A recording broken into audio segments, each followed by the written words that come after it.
Bom dia, graça e paz. Como é que você está hoje, nesta manhã? Espero que debaixo da graça, da presença e da plenitude do Deus Todo-Poderoso. Amém? Louvado seja o Senhor.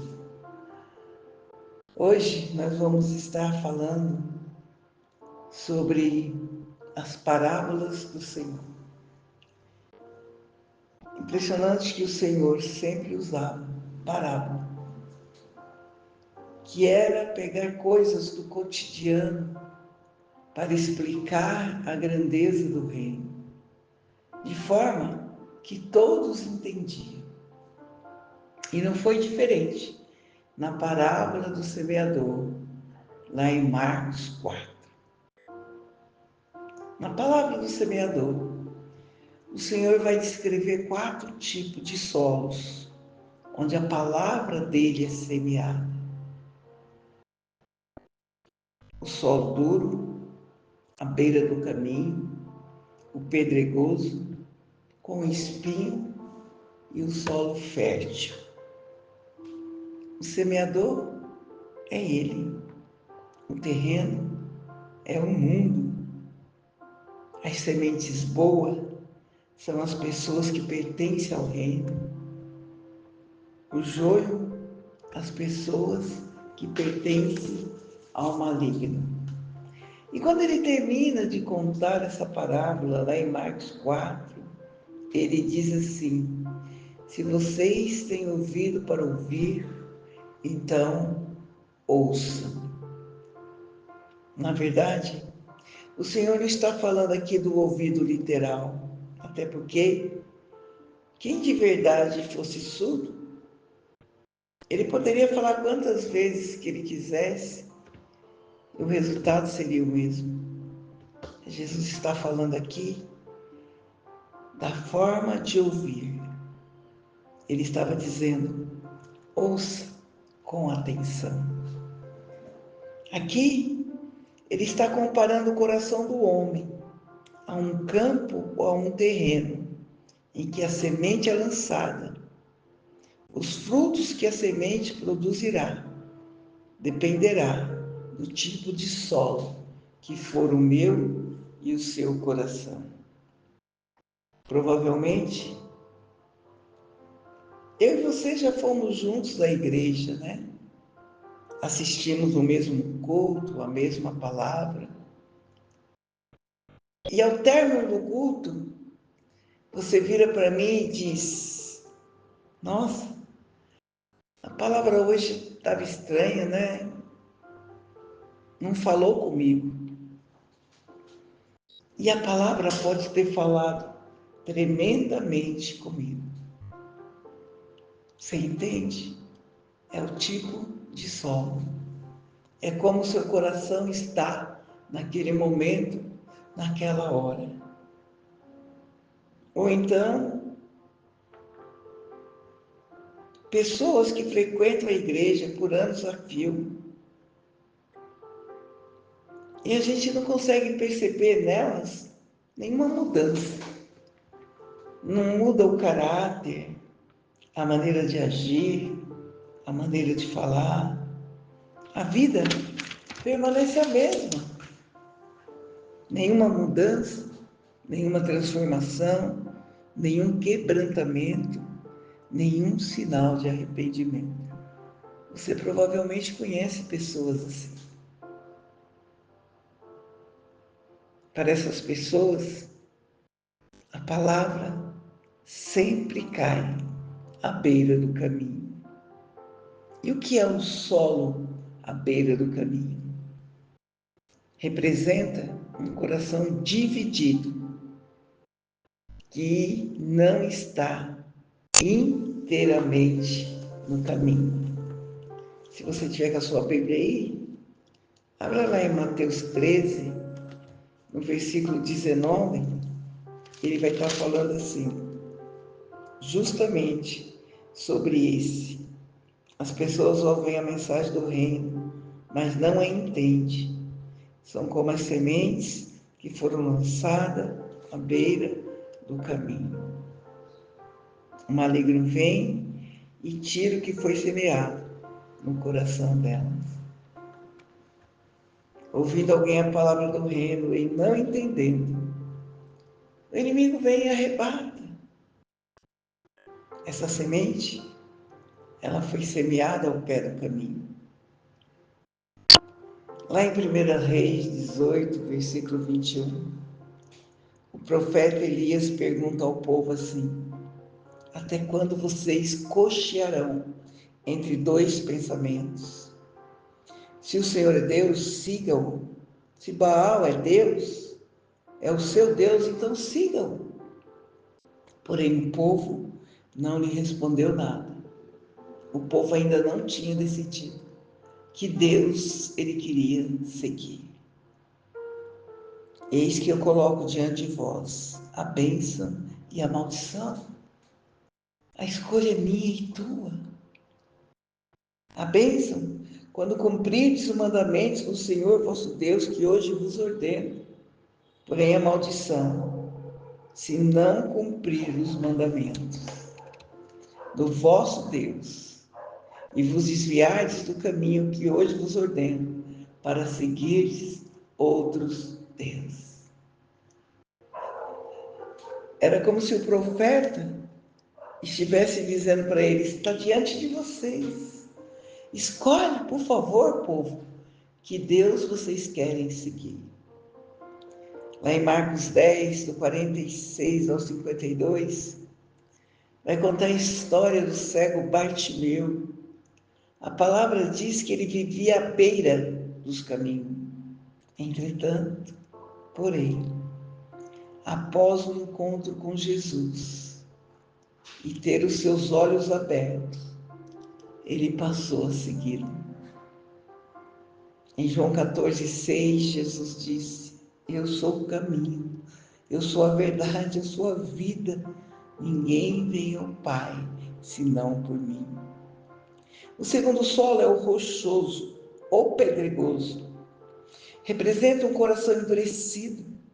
São pessoas que acreditam apenas em coisas superficiais, pois não há solo fértil para as raízes penetrarem. Mateus 13, 20 e 21 diz assim: porém, o que foi semeado em pedregais é o que ouve a palavra e logo recebe com alegria, mas não tem raiz em si mesmo. Antes, é de pouca duração, e quando chega a angústia, a perseguição, por causa da palavra, logo se ofende.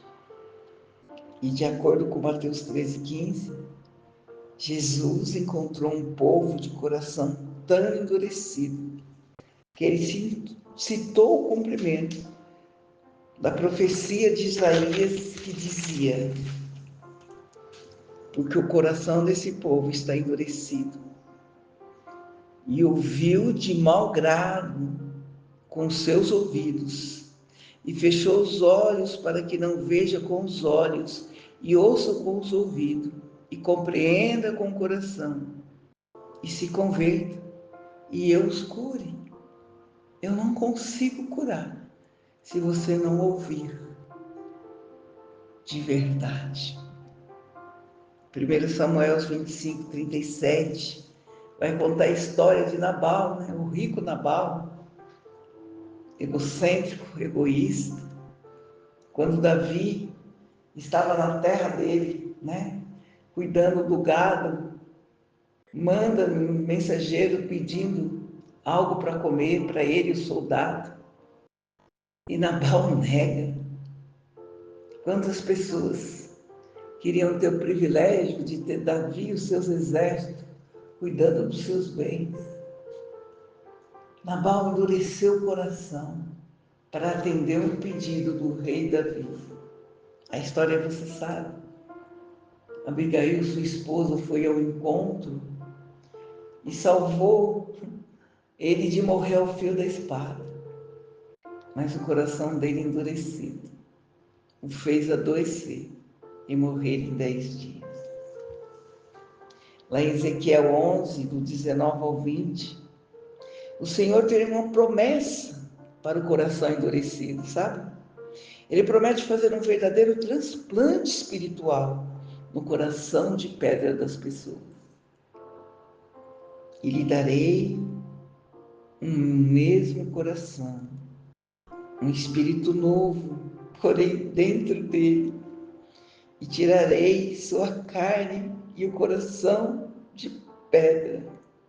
Eu vou tirar da sua carne o coração de pedra, e eu vou lhe dar um coração de carne, para que andem nos meus estatutos e guardem os meus juízos e o executem, e eles serão o meu povo e eu serei o seu Deus. Aleluia. Oh, glória a Deus. Existe também o solo cercado de espinhos, que representa o coração sufocado pelas preocupações deste mundo. Mateus 13, no versículo 22, vai estar dizendo assim: outras pessoas são parecidas com as sementes que foram semeadas no meio dos espinhos. Eles ouvem a mensagem, mas a preocupação desse mundo, a ilusão das riquezas, sufocam a mensagem e essas pessoas não produzem frutos. Os espinhos tentam embaraçar as plantas para que não cresçam e desenvolvam.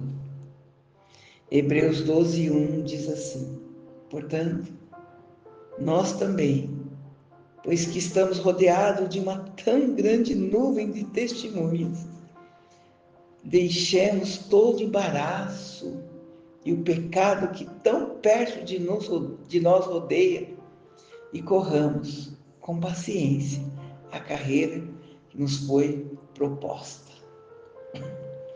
Nós devemos nos embaraçar de todo o peso, de toda angústia, de toda preocupação, de toda murmuração, de toda ansiedade que nos rodeia. Acredite, Deus tem cuidado de nós. Ele prometeu que estaria conosco todos os dias da nossa vida. Aleluia. Mateus 6:34 diz assim: não se preocupem com o dia de amanhã, basta cada dia seu próprio mal. A preocupação paralisa a nossa fé.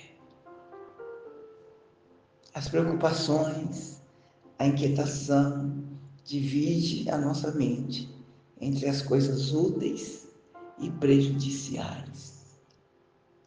E as nossas inquietações e preocupações não mudam em nada as circunstâncias. Mateus 6:27 diz assim: qual de vós, por mais que se preocupe, pode acrescentar algum tempo à sua jornada de vida? Em 2 Timóteo 2, versículo 4, o apóstolo Paulo afirma que o cristão é como um soldado que não deve viver embaraçado com os negócios desta vida. Antes, ele precisa buscar as coisas do alto. Tem também o solo fértil. Ah, meu Deus! O solo fértil representa um coração preparado e sensível à palavra de Deus. Um coração que possui um solo fértil é um coração frutífero e abundante. Mateus 13:23 vai dizer assim: mas que foi semeado em terra boa, aleluia, é o que ouve e compreende a palavra e dá fruto. A um produz 100, a outro 60 e a outro 30. Aleluia. Sabe? De uma coisa eu sei. Isaías 55:11 diz assim: assim também ocorre com a palavra que sai da minha boca. Ela não voltará para mim vazia, mas fará o que eu desejo e atingirá o propósito para o qual enviei. Provérbios 4:23 diz assim: sobre tudo que deves guardar. Guarda o teu coração, porque dele procedem as saídas de vidas.